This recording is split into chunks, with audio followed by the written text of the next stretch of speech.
Welcome to Future People. I am Ku, your host, and today we're talking about the rise of the Renaissance woman and man. For the longest time, we were conditioned to pick a job, a profession that would ensure our future. I remember hearing so many times that if you wanted to succeed, you need to become good at something, to master your trade.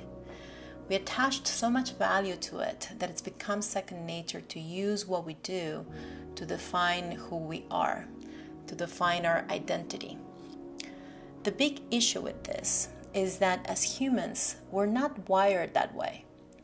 We're not meant to be single trade focused for a lifetime. The funny thing is that things were not always like that. One of my favorite characters is Benjamin Franklin. In his lifetime, he was an author, an activist, an inventor, a printer, a politician, a diplomat, a scientist, a polymath, who actually learned many languages well into his late years. He was a fine example of someone who let himself use his creativity, his wit, and his intelligence to pursue the things that were of interest to him at every stage of his life, and to share them with the world, making it a better place for it.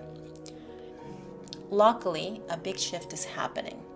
It's been gradual, but little by little, people have started to get more comfortable choosing different titles, listing different projects or companies on their public profiles and personas. We're becoming once more comfortable with the idea that we're not made of one passion, but of many.